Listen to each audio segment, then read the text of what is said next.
পেছনটা। নমস্কার, স্বাগত ফোর্থ পিলার উইথ দ্য পিপলে। আজকে অনুষ্ঠানে আমরা আলোচনা করতে যাচ্ছি টাকা পয়সা নিয়ে। টাকা পয়সা মানে একদম আমার আপনার মতো সাধারণ মানুষের টাকা পয়সা নিয়ে। Securities and exchange board of India একটা স্ট্যাচুটরি বিধিবদ্ধ সংস্থা, যার কাজ হচ্ছে দেশের পুঁজির বাজারের উপর নজর রাখা এবং নজরদারি করা। তাদের সম্পর্কে অত্যন্ত উদ্বেগজনক কিছু খবর অতি সম্প্রতি আমরা পেলাম, আবার সেই হিন্ডেনবার্গ রিপোর্টে। 1.5 বছর আগে জানিয়ে অনেক চর্চা আমাদের করতে হয়েছিল। সেই হিন্ডেনবার্গ রিপোর্টে আবার খবর এলো এই সেবির যিনি প্রধান মাধবী পরিভূজ, তার এবং তার পরিবারের নাকি বিনিয়োগ রয়েছে আদানিদের সংস্থায়, যে বিনিয়োগের কথা নাকি যেভাবে বিধিবদ্ধভাবে জানানো উচিত ছিল সেভাবে মাধবী দেবী জানাননি। রোববার দিন রাত্রেই সেবি নানা রকম বিবৃতি দিয়ে সেগুলো খণ্ডন করার চেষ্টা করেছে। এইটা নিয়ে আজকে আমরা আলোচনা করব। আমাদের সঙ্গে রয়েছেন দেশের অগ্রগণ্য ফিনান্সিয়াল জার্নালিস্ট পরঞ্জয় গুহঠাকুরতা, এবং এই হিন্ডেনবার্গ রিপোর্টে প্রথমবারে অনেক আলোচনা পরঞ্জয়দের সঙ্গে আমাদের হয়েছিল।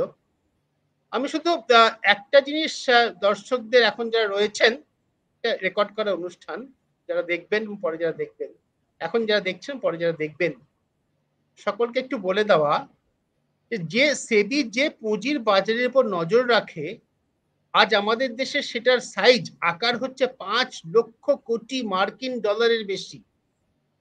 আমেরিকা, চীন, জাপান এবং হংকং এর পরে পৃথিবীর 5ম বৃহত্তর পুঁজির বাজার, 5ম সব থেকে বড় পুঁজির বাজার।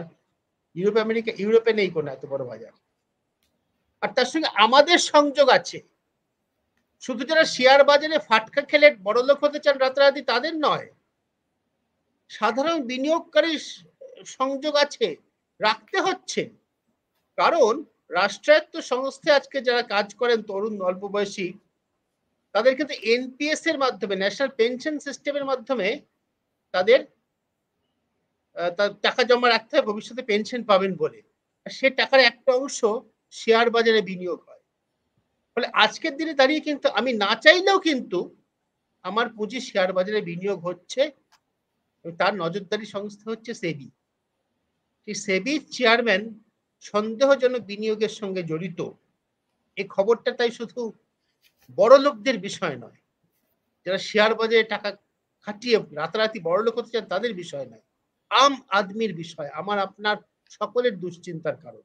কতটা দুশ্চিন্তা, কিভাবে এর থেকে পরিত্রাণ পেতে পারি, সত্যি সত্যি সরকার নজরদারি করছে কিনা, এগুলো আমাদের বলবেন। আগেই বললাম, দেশের অগ্রগণ্য financial journalist, investigative financial journalist পরঞ্জয়দা আমাদের সঙ্গে রয়েছেন। পরঞ্জয়দা, আমি যথেষ্ট বলেছি সাধারণ মানুষের জন্য, এটা কতখানি উদ্বেগজনক পরঞ্জয়দা, তুমি প্রথমে যদি এটা একটু ব্যাখ্যা করে বলো আমাদের। খুবই অত্যন্ত গুরুত্বপূর্ণ যে ধরনের অভিযোগ। আমি একটু তুমি যেভাবে বোঝালে একটু আমায় ওটাকে একটু বদলাতে দাও।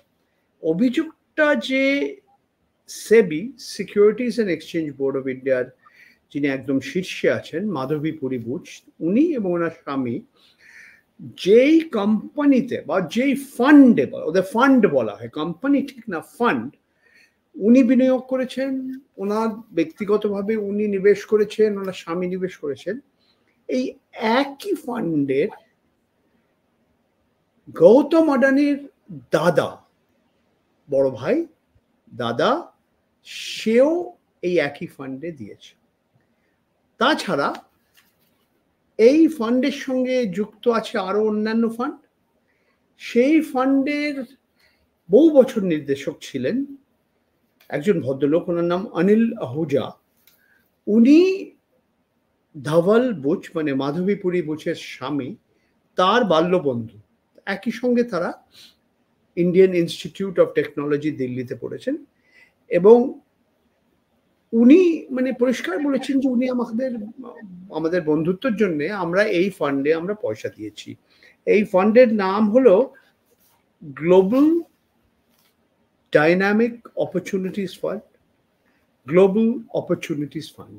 এবং এই ফান্ডগুলো সবই বারমুডা, মরিশাস, এমন এমন দেশে আছে যেখানে কর ছুট দেওয়ার জন্য ভারতবর্ষের লোকেরা বিশ্বের অনেক জায়গা থেকে তারা এই জায়গায় ছোট ছোট দ্বীপ, ইংরেজিতে এদের বলা হয় ট্যাক্স হেভেন, এখানে গিয়ে তারা তাদের পয়সা নিবেশ করে, বিনিয়োগ করে। এবং খালি এই ধরনের লোক না, অনেক ধরনের লোক কিভাবে এই যে ছোট ছোট দ্বীপ, মরিশাস যেমন, সাইপ্রাস যেমন, বারমুডা যেমন, আরো এরকম গোটা 80টা আছে, হংকং, সিঙ্গাপুরও একই ধরনের কাজ করে।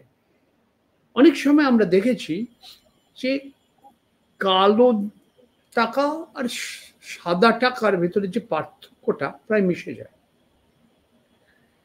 আর আরো মানে এটা লোকেদের জানা দরকার যে এটা সব সরকার কিন্তু জানে, সরকার জানে যে এইভাবে পয়সা এদিক থেকে ওদিক নিয়ে যাওয়া হচ্ছে। কর, ট্যাক্স প্ল্যানিং বলা হয় এরা। তার মানে কোনটা বেআইনি এবং কোনটা মানে আইন অনুযায়ী, কিন্তু আইনে ওরা ছুট দেখিয়ে দিয়েছে। এই ভেতরে যে পার্থক্যটাও এটা খুবই মানে খুবই সংকীর্ণ, মানে মিশে যায়। আমি কয়টা একটু পিছিয়ে যাই কিছু। সেবি কি? সেবি হলো securities and exchange board of India. মানে ভারতবর্ষের শেয়ার বাজারে যারা কিনছে, শেয়ার বিক্রি করছে, মিউচুয়াল ফান্ড, এই সব মিউচুয়াল ফান্ডের নিয়ন্ত্রণের দায়িত্ব হলো সেবি। এখন প্রথম হিন্ডেনবার্গ রিসার্চের রিপোর্টটা যখন বেরোয়, যা 2023-এর জানুয়ারি মাসে, ওরা অনেক ধরনের অভিযোগ করেছে। অভিযোগ ছিল যে কিভাবে আদানি গ্রুপ, আদানির যে ঘরানাটা, অনেক কোম্পানি আছে, তারা কিভাবে বিভিন্ন ভারতবর্ষের আইন কানুন, নিয়ম, অধিনিয়ম উল্লঙ্ঘন করছে। কেন করছে? যাতে ওরা ট্যাক্স ফাঁকি দিতে পারে। খালি ট্যাক্স ফাঁকি না, ওরা বেআইনিভাবে যে রোজগার করছে সেইটা ওরা কালো টাকাটাকে সাদা করে ফেলছে। ওই ওয়াশিং মেশিনের কথা আমরা বলি। এখন এটা আমার অভিযোগ না কিন্তু, এবং এটা হিন্ডেনবার্গ রিসার্চের অভিযোগ না। ভারতবর্ষের সংস্থা আছে যেমন ডিআরআই, ডাইরেক্টরেট অফ রেভিনিউ ইন্টেলিজেন্স, এটা হলো আমাদের অর্থ মন্ত্রণালয়, ফাইন্যান্স মিনিস্ট্রির একটা ভাগ। এদের কাজ হলো মানে তদন্ত করা, গবেষণা করা। এই ওদের কাজই এটা যে কে কাস্টমস ডিউটিস দিচ্ছে না, কাস্টমস ডিউটিস মানে সীমা শুল্ক, কে ফাঁকি দিচ্ছে, কে কাগজে দেখাচ্ছে আমরা এত টাকা দিয়ে হয়তো কয়লা বা কোনো মেশিন আমরা বিদেশ থেকে এটা আমদানি করছি, কিন্তু দামটা বদলে যাচ্ছে। একটা কয়লা যেটা একটা জায়গা, একটা দেশ থেকে আরেকটা দেশ থেকে আরেকটা দেশ থেকে ইনভয়েস 2-3টে জায়গায় ঘুরে যাচ্ছে, কয়লার দামটাও বেড়ে গেছে। এইভাবে বিভিন্নভাবে ডিআরআই, ডাইরেক্টরেট অফ রেভিনিউ, অনেকগুলো অভিযোগ করেছে। এবং আজ না, এটা হলো নরেন্দ্র মোদী সরকার আসার আগেই। তবে আমরা জানি যে গৌতম আদানি এবং নরেন্দ্র মোদীর একটা খুব ঘনিষ্ঠ একটা সম্পর্ক। উনি, নরেন্দ্র মোদী 12 বছর গুজরাটের মুখ্যমন্ত্রী ছিলেন, তারপরে ভারতবর্ষের প্রধানমন্ত্রী মে 2004। এই সময়টা আমরা দেখি যে গৌতম আদানি এবং গৌতম আদানির যে কর্পোরেট কনগ্লমারেট, যে ঘরানাটা, যে গ্রুপটা অসাধারণ গতিতে বেড়ে গেছে। 25 বছর আগে কেউ ওকে চিনত না। মুম্বাইয়ের হীরের ব্যবসা করতো ঝাভেরি বাজারে, ওর পরিবারের একটা ছোট কারখানা ছিল, ওরা প্লাস্টিকের কিছু জিনিসপত্র বানাতো। সেই ব্যক্তি 2023-এ তার যে সম্পত্তির যে দাম, যে বিশ্বের সবচেয়ে ধনী ব্যক্তিদের ভেতর কিছুদিন দ্বিতীয় স্তরে ছিল, তারপর তৃতীয় স্তরে ছিল। ভারতবর্ষের সবচেয়ে ধনী ব্যক্তি, মানে ওর শেয়ার বাজারে কিভাবে দামটা বেরিয়েছে। তো এটা মানে মুকেশ আম্বানিকেও পার করে দিয়েছিল কিছুদিনের জন্য। তো অভিযোগটা খালি যে ট্যাক্স ছুট, ট্যাক্স ফাঁকি, ইনভয়েসিং এদিক ওদিক খালি তা না, তারা কিভাবে শেয়ার বাজারে ম্যানিপুলেশন, এই শব্দটা ম্যানিপুলেশন, এটা মানে ধরো একটা নিয়ম আছে যে তোমার কোম্পানি একটা লিস্টেড কোম্পানি, লিস্টেড মানে কি তোমার শেয়ার বাজারে বিক্রি হচ্ছে, কিনতে পারে লোক, বিক্রি করে, হ্যাঁ, তবে তোমাকে কিছু নিয়ম মেনে চলতে হবে। তুমি এই কোম্পানিটা স্থাপন করেছো, তুমি প্রমোটার, তো তুমি প্রমোটার, তোমার কাছাকাছি লোক যারা তোমার পরিবার, তারা এই কোম্পানিতে একটা শতাংশ বেশি তুমি পয়সাটা রাখতে পারবে না। তো এইভাবে আমরা দেখেছি যে এই অভিযোগের পর আদানির শেয়ারের দামগুলো বেড়ে মানে খুব তাড়াতাড়ি পড়ে গেল। তারপরে আস্তে আস্তে প্রায় 1.5 বছর লেগেছে, ওই ঠিক 100 জায়গায় পড়েনি, ওই 90 এর কাছাকাছি। ধরো 23শে জানুয়ারি যদি ওদের 100 ছিল, তার এক সপ্তাহ পরে ওটা 40-এ পড়লো, আস্তে আস্তে আস্তে আস্তে আবার 90 এসে পৌঁছেছে। এখন এই নিয়ে মামলা চলছে ভারতবর্ষের সবচেয়ে উচ্চ ন্যায়ালয়, supreme court of India. Supreme court of India পরিষ্কার বলেছে মার্চ মাসের 3 তারিখ কি সেবি, তুমি যে তদন্তটা করছো, তোমার ইনভেস্টিগেশনটা তাড়াতাড়ি শেষ করো, তোমাদের আমরা 2 মাস দিচ্ছি। 2 মাসের জায়গায় 18 মাস হয়ে গেছে। এখনো বলছে আমরা এখনো আমাদের কাজ চলছে, জটিল খুব ব্যাপার, অত সহজে আমরা পারছি না। এরকম 24টা এরকম ইনভেস্টিগেশন চলছে। ওদের কথা যদি তুমি বিশ্বাস করো, একটা বাকি আছে, কয়েকদিন আগে পর্যন্ত 2টো বাকি ছিল। কিন্তু কি তুমি কি বার করেছো ইনভেস্টিগেশনের পর, তদন্তর পরে তুমি পেয়েছো কি সত্যি ট্যাক্স ফাঁকি দিয়েছিল না? এখন অভিযোগ হলো হিন্ডেনবার্গের যে মাধবীপুরী বুচ, তুমি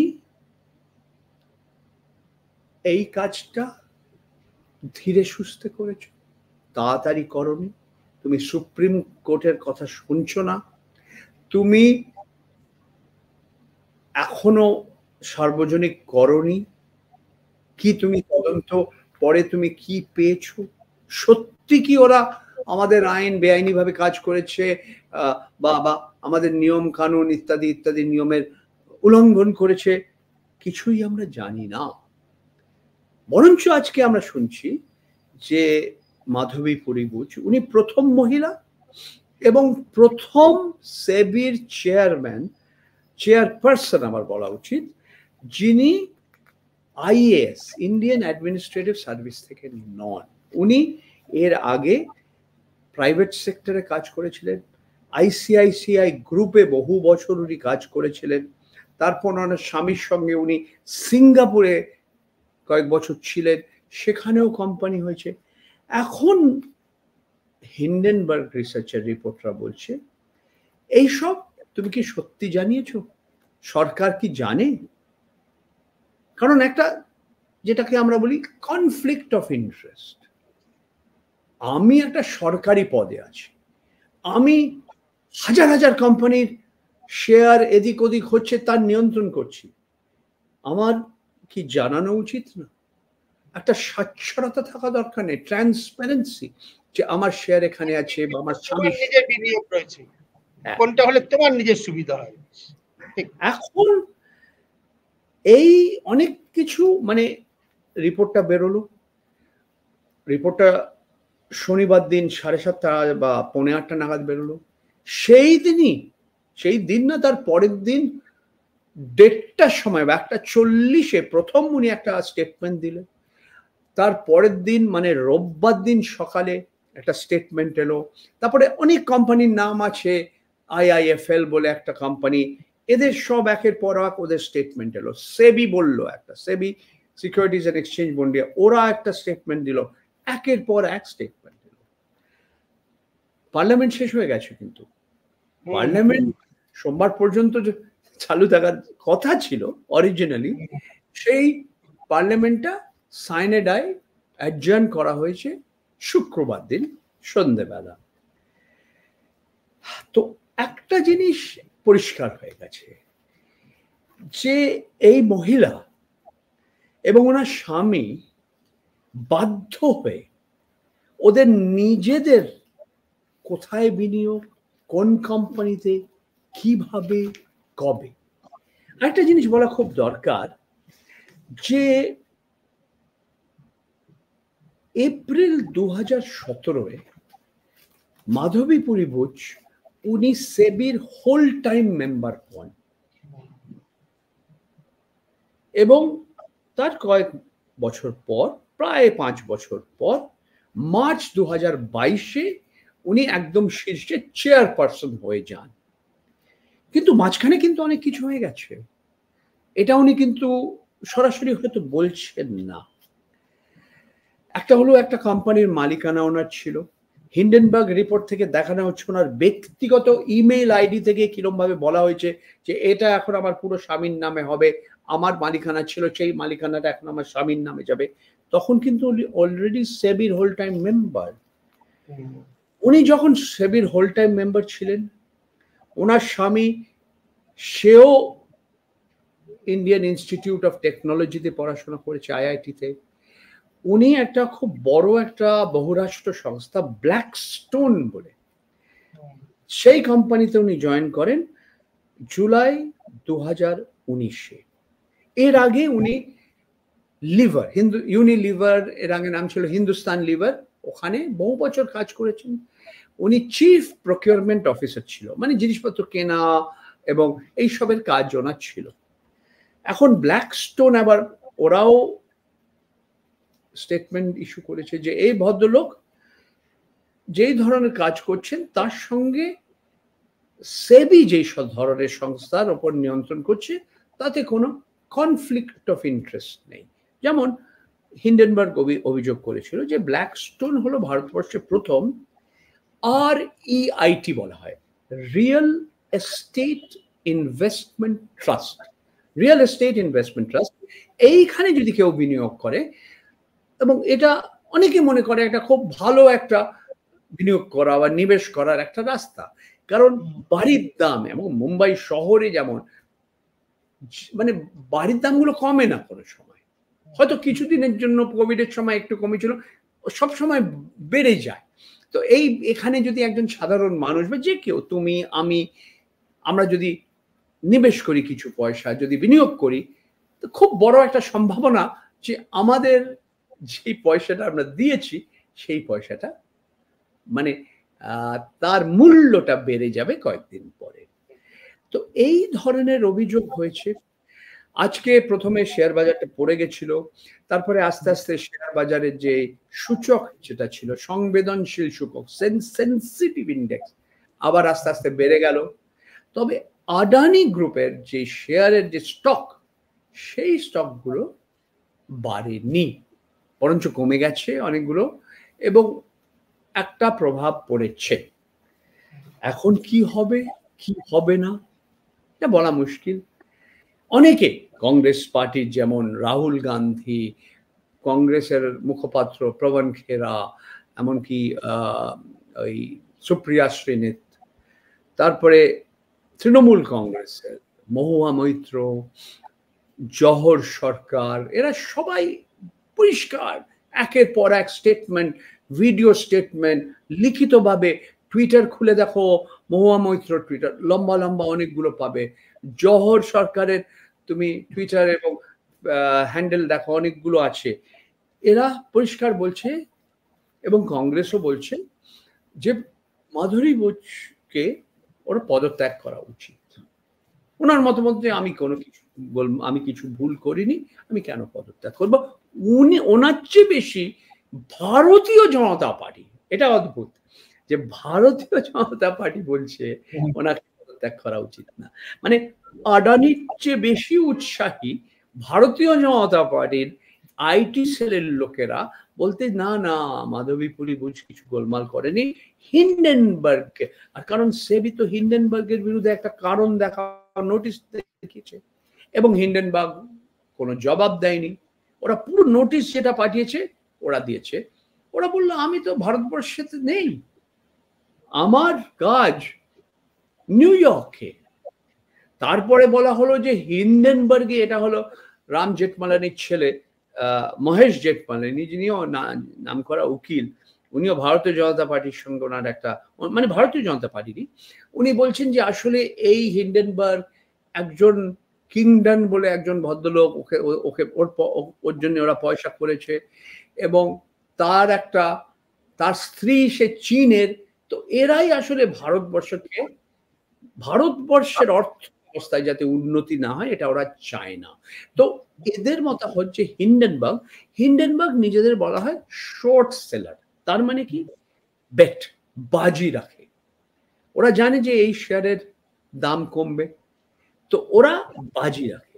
এরকম ভাবে ওরা শেয়ার বাজারে, মানে শেয়ার বাজারে আমাদের দেশে কিছু সম্ভব, মার্কিন যুক্তরাষ্ট্রের ওদের শেয়ার বাজারে কিছু সম্ভব, কারণ এই যে আদানির কোম্পানি যে শেয়ার, এটা তো বিদেশেও তো বিক্রি হয়, এর যে আলাদা আলাদা, তো এটা একটা ওরা বাজি রাখে, ওরা মানে জুয়া খেলে।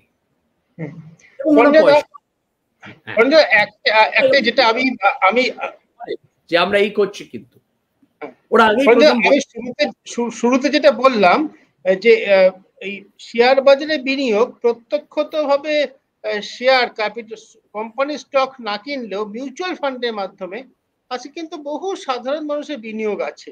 আচ্ছা, তুমি আরো যেটা বললে যে প্রভিডেন্ট ফান্ড, হ্যাঁ, এনপিএস বা পেনশন ফান্ড যেটা আজকাল সরকারি কর্মচারীদের পেনশন নেসেসারিলি তাদের টাকা এখানেই যাবে, এনপিএসেই যাবে। তো পুরনো পেনশন ব্যবস্থা, ওল্ড পেনশন কিন্তু উঠে গেছে, আজকাল সকলেই তো এনপিএস থেকে পেনশন পাবে, সেখানে তো কিছু টাকা ক্যাপিটাল মার্কেটে যাবেই, পুঁজিতে বিনিয়োগ হবেই।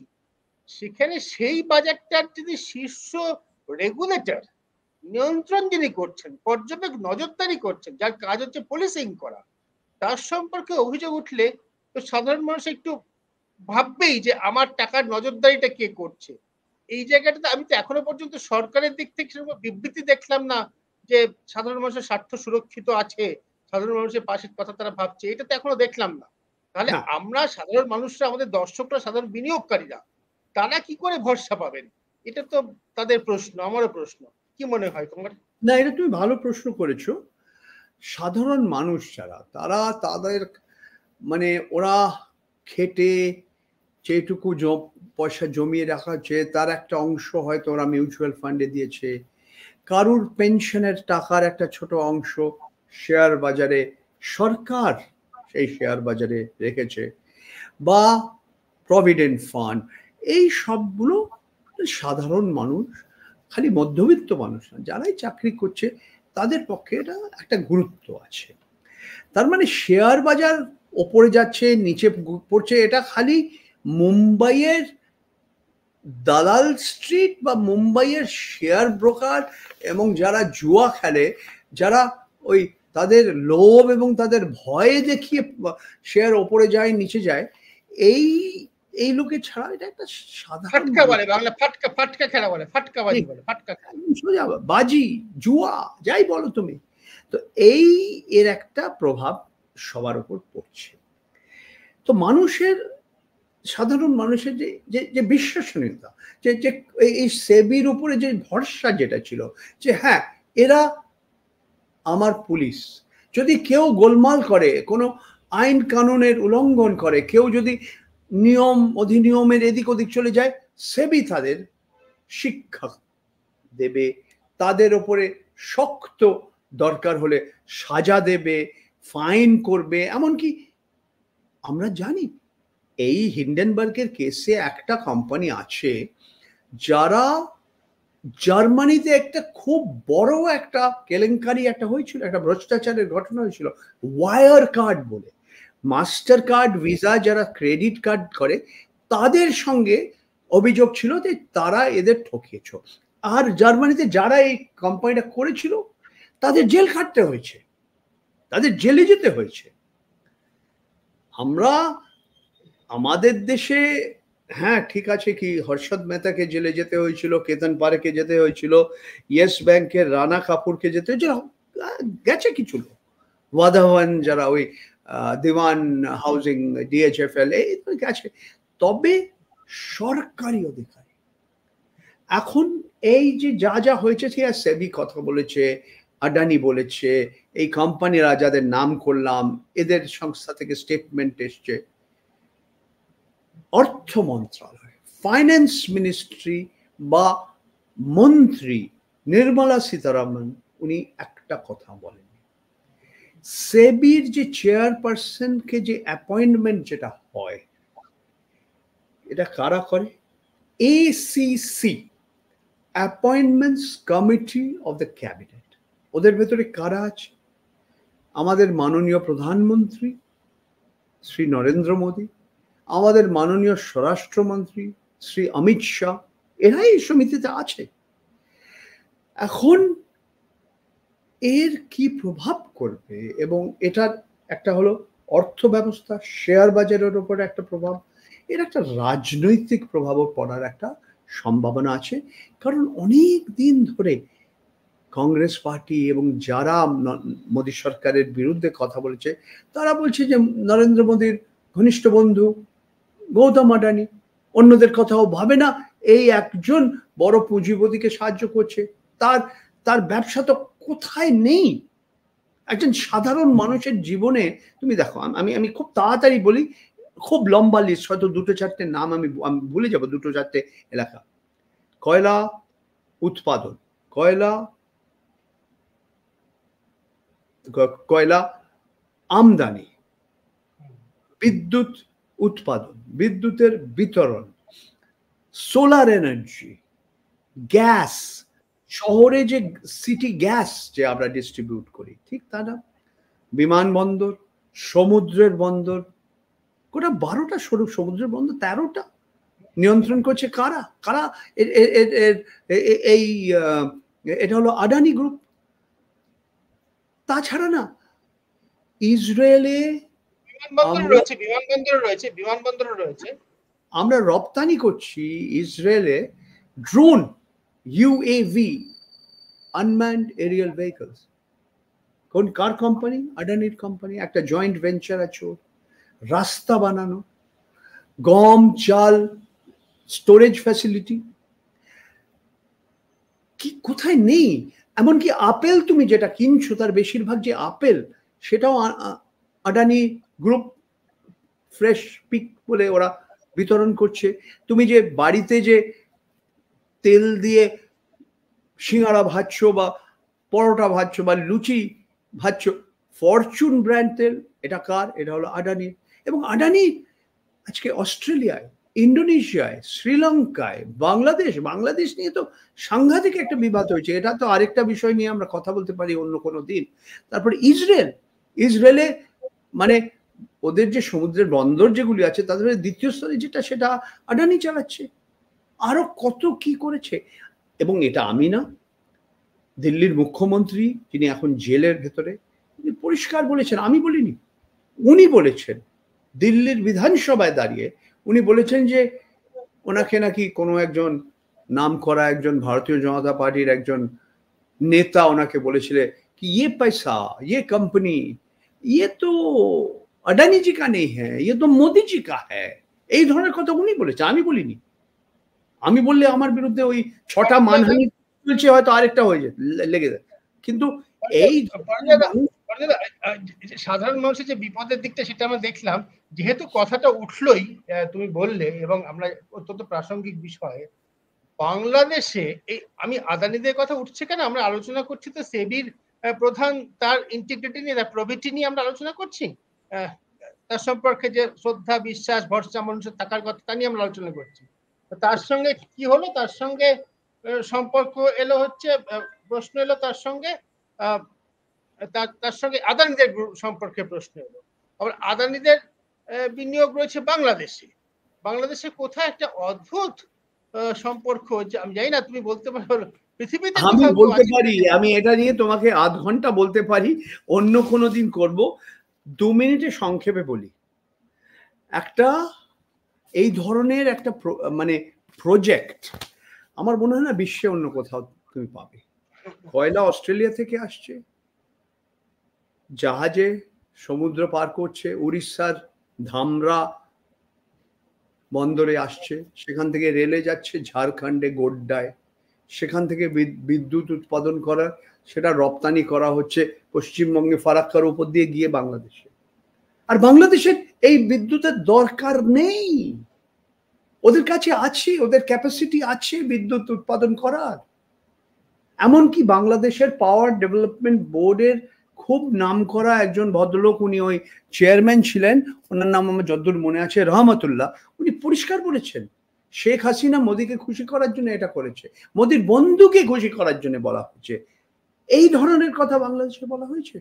এখন বাংলাদেশের নতুন সরকার এসছে, এটার কি হবে বা হবে না, মোহাম্মদ ইউনূস এবং ওনার সরকার কিছু করবে কিনা এটা আমি জানি না, এটা সময়। তবে আমি কেন, বাংলাদেশের অনেকগুলো পত্রিকায় আমাকে, আমার সঙ্গে সাক্ষাৎ করেছে যে প্রথম আলোয়, কত কত জায়গায়, মানে আদানি ওয়াচ, আমার সঙ্গে আমরা যারা কাজ করি একসঙ্গে, রবি নায়ার ও লিখেছে, তোমার আল জাজিরা লিখেছে, ওয়াশিংটন পোস্ট লিখেছে, অনেক জায়গায় এই লেখাটা হয়েছে যে এই বিদ্যুৎ উৎপাদনের যে প্রজেক্টটা গোড্ডা ঝাড়খণ্ডে, কারুকে সাহায্য করছে না। গোড্ডার আদিবাসীদের জমি নিয়ে নেওয়া হয়েছে, ওদের জল শেষ করে ফেলা হয়েছে। ভারতবর্ষের জনগণের কোনো লাভ হবে না, বাংলাদেশের জনগণের কোনো লাভ হবে না, ভারত সরকারের কোনো লাভ হবে না, বাংলাদেশের সরকারের কোনো লাভ হবে না, খালি একজনের লাভ হবে, সেটা হলো আদানি পাওয়ার। সোজা কথা, মানে এটা আমি বলছি না, এটা অনেকে বলেছে, বাংলাদেশের লোকেরা বলছে, বাংলাদেশের বাইরে বিদেশের লোক। তো এই ধরনের, এটা কি সত্যি পুঁজিবাদ? এটা কি ক্রোনি পুঁজিবাদ, বা এটাকে আমি কি বলবো, অলিগার্কি? যে একজন দুজনকে সাহায্য করার জন্য প্রধানমন্ত্রী তার এক ঘনিষ্ঠ বন্ধু, যে আজকে ভারতবর্ষের সবচেয়ে ধনী ব্যক্তিদের ভেতরে একজন, খুব বড় শিল্পপতি, তাকে সাহায্য করার জন্য পুরো ভারত সরকার সাহায্য করছিল। ভারত সরকারের নিয়ম কানুন, এবং যে নিয়ে আমরা কথা শুরু করেছিলাম আজকে, যদি হিন্ডেনবার্গের অভিযোগটা সত্যি, মানে আমাদের শেয়ার বাজারের যিনি নিয়ন্ত্রণ করছে, শেয়ার বাজার যিনি সিপাহী, যিনি পুলিশ পার্সন, সেও কি এদের দলে ঢুকে গেছে?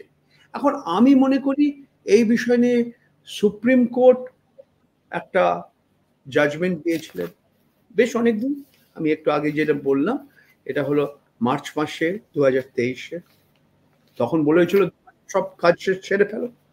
18 মাস পরেও আমরা জানি না কোথায় এগিয়েছে। আমার মনে হয় মানে তখন সুপ্রিম কোর্ট পরিষ্কার বলেছিল যে আমরা আলাদা একটা স্পেশাল ইনভেস্টিগেটিং টিম করব না, এটা সেবির কাজ, সেবি করবে। এখন সেবি কি করছে না, আমাদের যে চন্দ্রচূড় যিনি চিফ জাস্টিস অফ ইন্ডিয়া, উনি এখন কিছু করবেন কিনা আমি জানি না। তবে অনেকেই বলছে, ওনাকে নিবেদন করছেন, আহ্বান করছেন যে আপনি নিজে সুমোটো আপনি এটা নিয়ে নিন, মানে কেউ আপনাকে পেটিশন দেওয়ার দরকার নেই, you take it up on your own. Review পেটিশনটাকে ওরা না করে দিয়েছে। তো দেখো, এই গল্পটা এই শুরু হয়েছে কয়েকদিন, কতদিন চলবে